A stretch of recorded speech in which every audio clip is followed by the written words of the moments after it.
ഏറ്റവും പുതിയ എപ്പിസോഡുകൾ സൺ നെക്സ്റ്റിൽ കണ്ടാസ്വദിക്കൂ.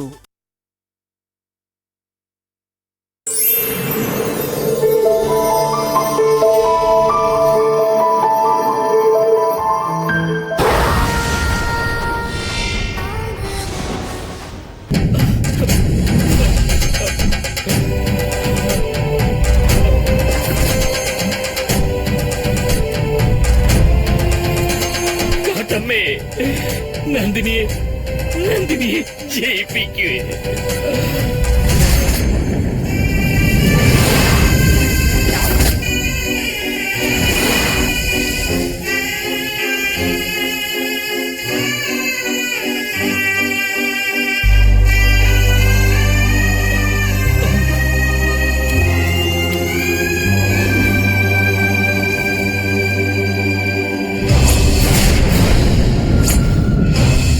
പ്രപഞ്ചത്തിലെ ഏറ്റവും വലിയ ശക്തിയായി മാറാൻ പോവുകയാണ്. ഗായത്രിയും സാവത്രിയും സരസ്വതീയം എന്നീ ത്രിശക്തി നിലയങ്ങളും കൈവരിക്കാൻ പോകുന്നു.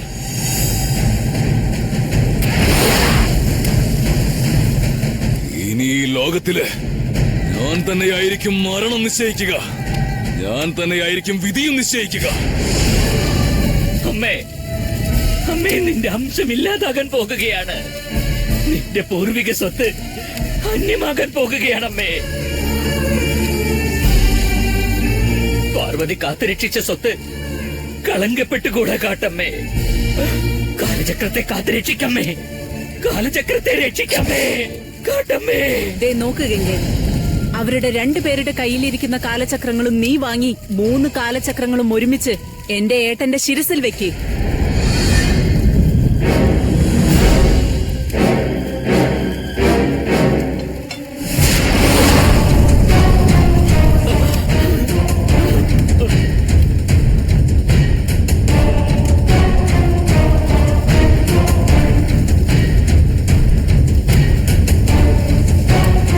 വെക്ക്.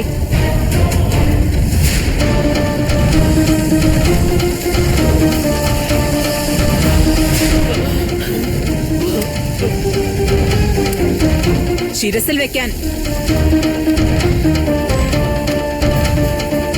വേണ്ട, വേണ്ട, വേണ്ട.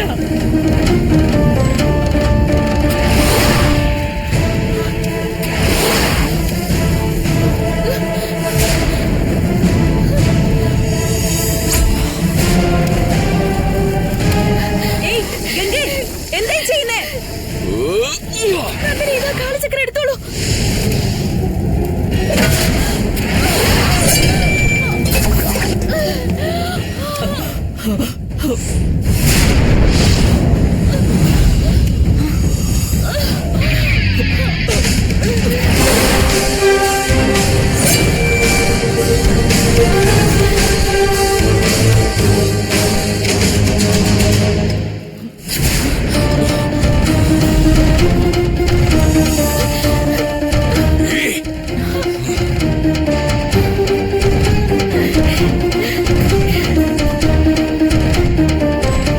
ശിരസിൽ വെച്ച് പുനർപൂജ നടത്താനിരുന്ന കാലചക്രങ്ങളെ നീ നന്ദിനിക്ക് നൽകിയെല്ലാം നശിപ്പിച്ചില്ലേ? നശിപ്പിക്കാൻ ജന്മം എടുത്തവര് നിങ്ങളാ. നന്മ മാത്രം ചെയ്യുന്നവരാ ഞങ്ങള്.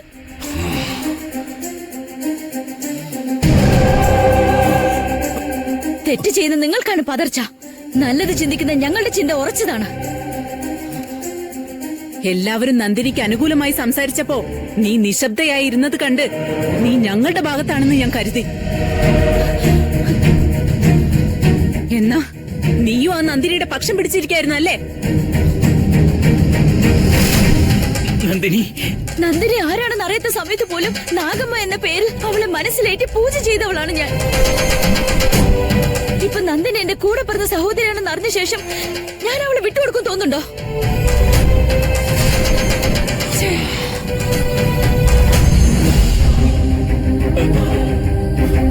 പിഞ്ചു കുഞ്ഞായ ദേവസേനയുടെ മനസ്സിൽ നന്ദിനി സ്ഥാനം പിടിച്ചിരിക്കുമ്പോ എന്റെ മനസ്സിൽ അവൾക്ക് സ്ഥാനമില്ലാതെ പോവോ? എന്റെ മനസ്സിലുണ്ട് അവള്. എന്റെ നെഞ്ചിലാണ് അവള് കൂടിയിരിക്കുന്നത്.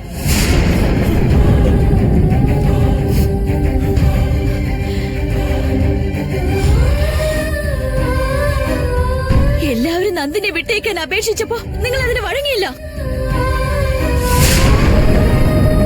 നിങ്ങളോട് പറഞ്ഞിട്ട് ഒരു പ്രയോജനമില്ലെന്ന് എനിക്കറിയാം. അതുകൊണ്ട് എന്റെ മനസ്സിനെ നിയന്ത്രിച്ച് നന്ദിനെ രക്ഷപ്പെടുത്താൻ ഒരു നല്ല വഴി കാണിച്ചു തരുന്ന കാട്ടുമെന്ന് പ്രാർത്ഥിക്കായിരുന്നു ഞാൻ.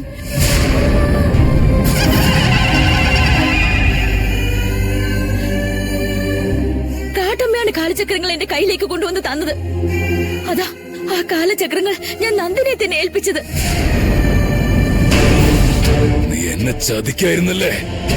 ചതിച്ചത് ഞാനല്ല, നിങ്ങളാ. മായശക്തിയുടെ രൂപത്തിൽ നിങ്ങൾ എന്തൊക്കെ അന്യായങ്ങൾ ചെയ്തെന്ന് നന്ദിനോട് പറഞ്ഞത് കേൾക്കാൻ ഇടയായത് അവള് മാത്രമല്ല, ഞാനും കൂടിയാ. മണികണ്ഠനെ മാത്രമല്ല, നിന്റെ കൂടെ ഉണ്ടായിരുന്ന സുകുമാരനെയും അടിച്ചു വീഴ്ത്തി 2 കാലചക്രങ്ങളും എടുത്തുകൊണ്ട് വന്നത് ഞാൻ തന്നെയാ. എന്റെ അച്ഛൻ മണികണ്ഠനെ നിങ്ങൾ കൊന്നിട്ട് അത് നന്ദിനി ചെയ്തതാണെന്ന് ധരിപ്പിച്ചില്ലേ? സുകുമാര അച്ഛനെയും നിങ്ങൾ കൊന്നിട്ട് അത് ഞാൻ ചെയ്തതായിട്ട് നന്ദിനിയെ വിശ്വസിപ്പിച്ചില്ലേ? എന്നാ ഇപ്പൊ സത്യം എന്താണെന്ന് ഞാനും മനസ്സിലാക്കി, നന്ദിനെ മനസ്സിലാക്കി കഴിഞ്ഞു. നന്ദിനി, ഇവരെ പോലുള്ള ദുഷ്ടന്മാരാണ് നമ്മളെ തമ്മിൽ ശത്രുക്കളാക്കിയത്. എന്നാ നമ്മുടെ ശരീരത്തിൽ ഓടുന്ന രക്തമാണ് ഇന്ന് നമ്മളെ ഇങ്ങനെ ഒരുമിപ്പിച്ചത്.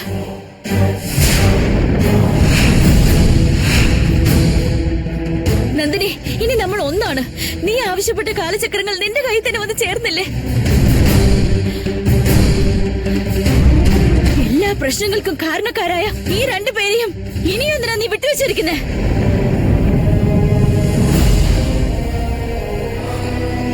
ഇവരെ ഇല്ലാതാക്കി ജയിച്ചത് നീയാണെന്ന് എല്ലാവരും ഒന്ന് അറിയട്ടെ നന്ദിനി.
ഗംഗേ, അച്ഛാ,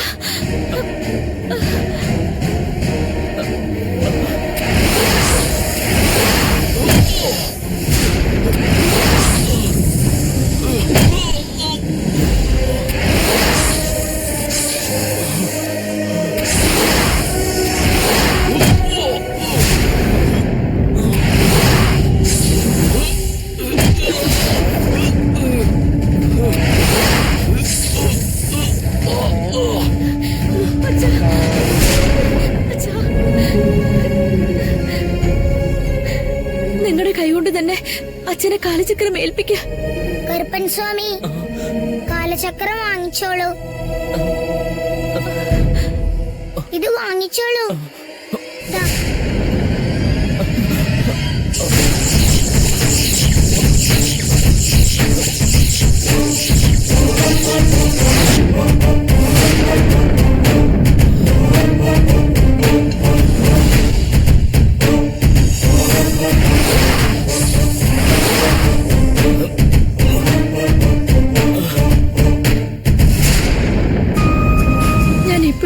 സ്വാതന്ത്ര്യത്തോടെ അച്ഛാന്ന് വിളിച്ചോട്ടെ. എന്നോട് ക്ഷമിക്കുമോളെ, നിന്നെ പൂർണ്ണമായും മനസ്സിലാക്കാതെ ഞാൻ എന്തൊക്കെയോ പറഞ്ഞുപോയി. നന്ദിനിയെ രക്ഷിച്ച് നീ അവളുടെ സഹോദരിയാണെന്ന് തെളിയിച്ചു. നീ എന്റെ മകളാണെന്ന് പറയാൻ എനിക്ക് ഒരുപാട് അഭിമാനമുണ്ട്.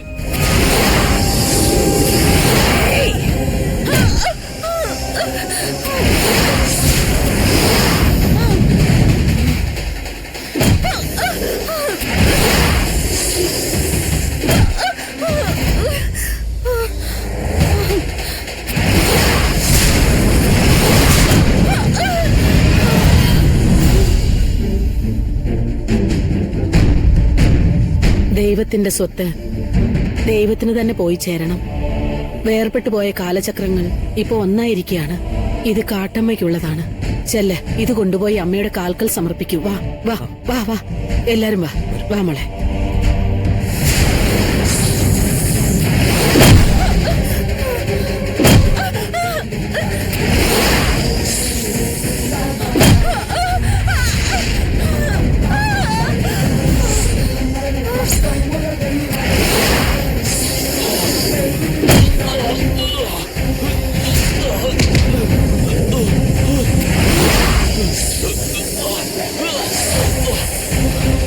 വേണ്ട,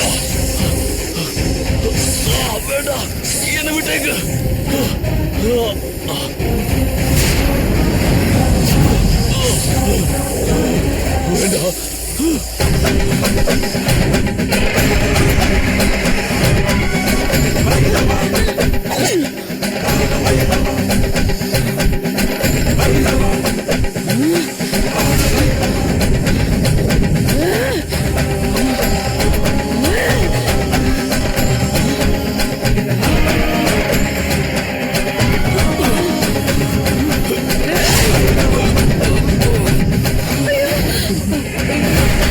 നിന്നെ കീഴ്പ്പെടുത്താനുള്ള ശക്തി കാട്ടമ്മയുടെ ഈ ശൂലത്തിനുണ്ടെന്ന് എനിക്കറിയാം. അതുകൊണ്ടാ ഈ ശൂലം കൊണ്ട് നിന്നെ കുത്തിയത്. ഈ ശൂലം ഇവിടുത്തെ മണ്ണിൽ സ്ഥാപിക്കപ്പെട്ടിട്ടുള്ള ശൂലമാണ്. കാട്ടമ്മയുടെ ദൃഷ്ടി പതിഞ്ഞ ശൂലം. ഇത് നിനക്കൊരിക്കലും തടുത്തു നിർത്താനാവില്ല.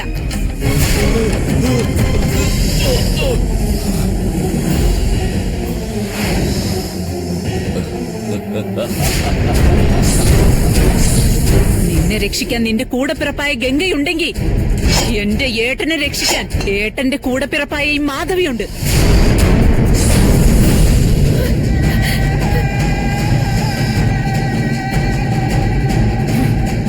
ഏയ് ഗംഗേ, ചതിക്ക് പേര് കേട്ടവരാണ് ഞങ്ങൾ. ഞങ്ങളെ തന്നെ ചതിക്കാൻ ഇറങ്ങിയിരിക്കുന്നോ?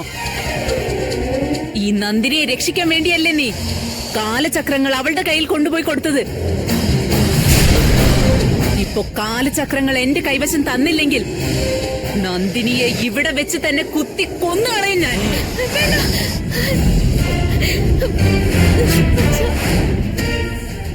ഏതു വസ്തുവും അതിന്റെ ഉത്ഭവസ്ഥാനത്ത് ഉണ്ടാവാറില്ല. മലമുകളിൽ നിന്ന് ഉത്ഭവിക്കുന്ന ജലം പല വഴികളിലൂടെ ഒഴുകി കടലിലാണ് എത്തുന്നത്. കടലിലെ ചിപ്പിക്കുള്ളിൽ ഉണ്ടാവുന്ന മുത്ത് ആഭരണമായി മനുഷ്യന്റെ കയ്യിൽ എത്തിച്ചേരുന്നു. അങ്ങനെയുള്ളപ്പോ കാട്ടമ്മയുടെ കാലചക്രങ്ങൾക്ക് മാത്രം എന്താണ് ഇത്ര പ്രത്യേകത? കാലചക്രങ്ങൾക്ക് പത്മാംശം, വാരണാംശം, മയൂരാംശം എന്ന പേരുണ്ടാവാം. എന്നാ ഈ 3 കാലചക്രങ്ങളും ഇനിയുള്ള കാലം മുഴുവൻ എന്റെ ഏട്ടന്റെ പേരിലായിരിക്കും അറിയപ്പെടുന്നത്. എടുത്തോണ്ട് വാ ആ കാലചക്രങ്ങൾ. കാലചക്രം അവൾക്ക് കൊടുക്കരുത്. ഇവിടെ ഞാൻ കൈകാര്യം ചെയ്തോളാം. എന്താ നിനക്ക് ചെയ്യാൻ കഴിയാ? എന്റെ കയ്യിൽ ഈ ശൂലം ഉള്ളപ്പോ നിനക്കെന്നെ തൊടാൻ പോലും പറ്റില്ല. മാധവി, ഇവളോട് നിന്നെ സംസാരിക്കുന്നേ. ഇവളെ ഒരിക്കൽ വെറുതെ വിട്ടതാ നമ്മൾ ചെയ്ത തെറ്റ്. ആ തെറ്റ് വീണ്ടും ആവർത്തിക്കാതെ ഇവളെ കുത്തിക്കൊല്ല. നിന്റെ അമ്മയെ കൊന്നത് ഈ ഞാനാ. ഇപ്പോ അതേ ഗതി തന്നെയാ നിനക്കും സംഭവിക്കാൻ പോകുന്നത്. നിന്റെ അമ്മയെ ഒരിക്കൽ ഇവിടെ വെച്ച് ഞാൻ കുത്തി കൊന്നതുപോലെ നിന്നെ ഇവിടെ വെച്ച് കൊന്നിരിക്കും ഈ മാധവി.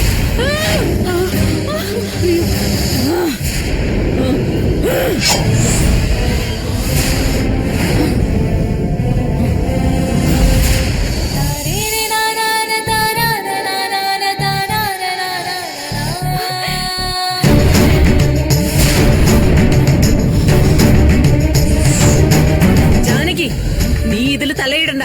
ഞാൻ പറയുന്ന കേൾക്ക്. ശൂലം വിട്. ജാനകി, വിടാനാ പറഞ്ഞേ. ജാനകി സീതയുടെ ദേഹത്തുണ്ടായിരുന്നു. ജാനകി, ശൂലം വിട്. വിടാൻ. എന്റെ കുടുംബത്തിലൊരു പ്രശ്നം ഉണ്ടായാ അത് കണ്ടോണ്ട് നിൽക്കാൻ എന്നെ കൊണ്ടാവില്ല. നിന്റെ കുടുംബവും ഞാനും തമ്മിൽ ഒരു പ്രശ്നവുമില്ല. നന്ദിനി ഇല്ലാതാവണമെന്നേ എനിക്കുള്ളൂ. നന്ദിനിയും എന്റെ കുടുംബത്തിലെ ഒരാൾ തന്നെയാ.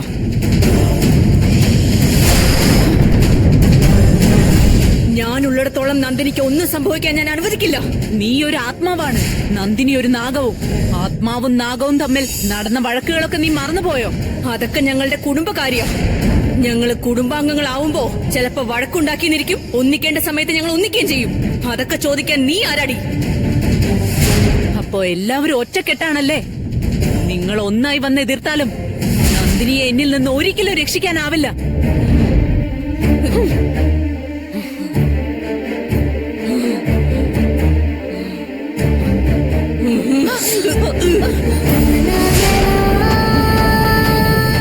നന്ദിനി, ഇവളുടെ കാര്യം ഞാൻ നോക്കിക്കോളാം. നീ ആ ദുഷ്ടനായ സ്വാമിയുടെ കഥ കഴിച്ചേക്കും.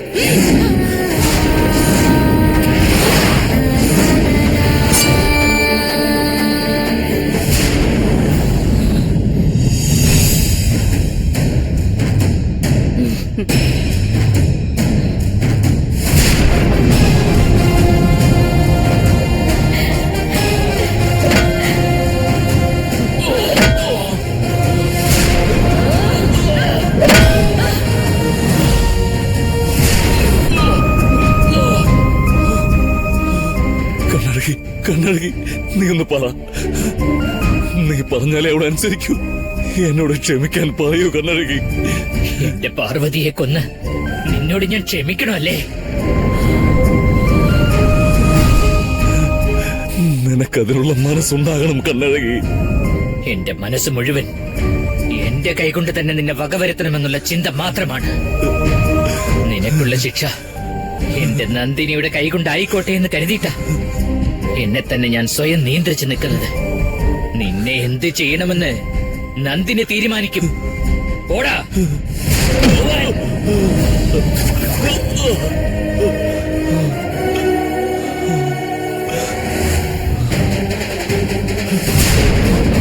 നീ ചെയ്ത മഹാപാപത്തിന് നിന്നെ ചതുപ്പിൽ പൂഴ്ത്തി കൊന്നതാ ഞാൻ.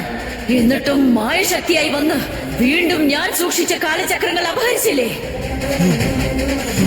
കാലചക്രങ്ങൾ നീ അപഹരിച്ചത് ഏത് കൈ കൊണ്ടാണോ ആ കൈ ഞാൻ വെട്ടി കാട്ടമ്മയ്ക്ക് കാണിക്കൈ വെക്കും ഞാൻ. വേണ്ട, എന്നൊന്നും ചെയ്യരുത്.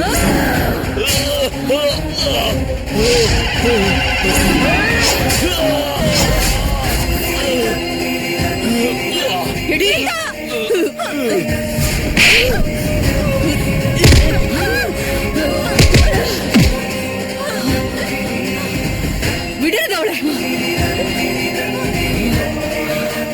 ഈ കൈ ഉപയോഗിച്ചില്ല നീ സഞ്ജീവിനി വേര് കൊണ്ട് എന്റെ അമ്മയെ കുത്തിയത്.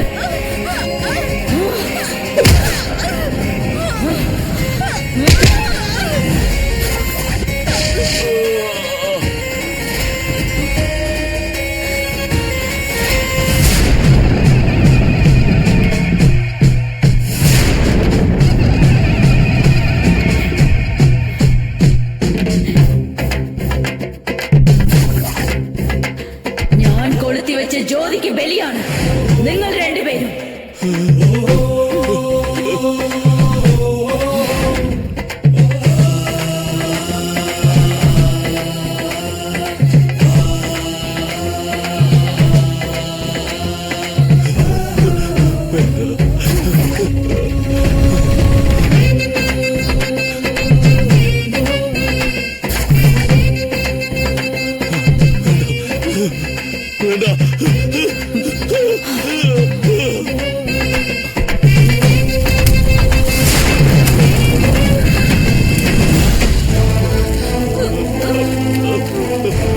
ഒരു പെണ്ണ് നന്നായാൽ അവളാണ് ഒരു കുടുംബത്തിന്റെ ഐശ്വര്യം.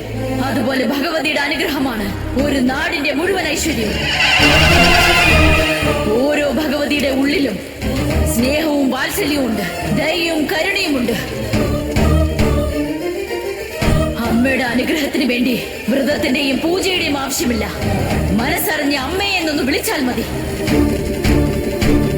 അഭയം പ്രാപിക്കുന്നവരെ ഉന്നതങ്ങളിൽ എത്തിച്ച് എന്നെന്നും കാത്തു സംരക്ഷിക്കും. അങ്ങനെയുള്ള അമ്മയുടെ സ്വത്ത് അപഹരിച്ചവർ നശിച്ചേ മതിയാകൂ. ഹൃദയം നുറുങ്ങിയവർക്ക് മനോബലം നൽകി ഉയർത്തെഴുന്നേൽപ്പിക്കാനാണ് ഓരോ ക്ഷേത്രവും ഉണ്ടാവുന്നത്. അങ്ങനെയുള്ള ക്ഷേത്രങ്ങൾ എന്നും നിലനിൽക്കാൻ വേണ്ടിയാണ് ഓരോ ഭക്തരും ആ ക്ഷേത്രങ്ങൾക്ക് വേണ്ടി തന്റെ വിയർപ്പിന്റെ വില നൽകുന്നത്. എന്നിട്ടും പലരും ആ സ്വത്തുക്കൾ കൊള്ളയടിക്കുന്നു. അത്തരം പ്രവൃത്തികളിൽ ഏർപ്പെടുന്ന എല്ലാവരും നിങ്ങളുടെ ഈ അവസ്ഥ കണ്ടവരുടെ തെറ്റ് തിരുത്തണം. ക്ഷേത്ര സ്വത്തിൽ കൈവയ്ക്കാൻ ആരും ധൈര്യപ്പെടരുത്. അതിനി മുതിർന്നാൽ നിങ്ങളുടെ ഗതി തന്നെയായിരിക്കും അവർക്കും.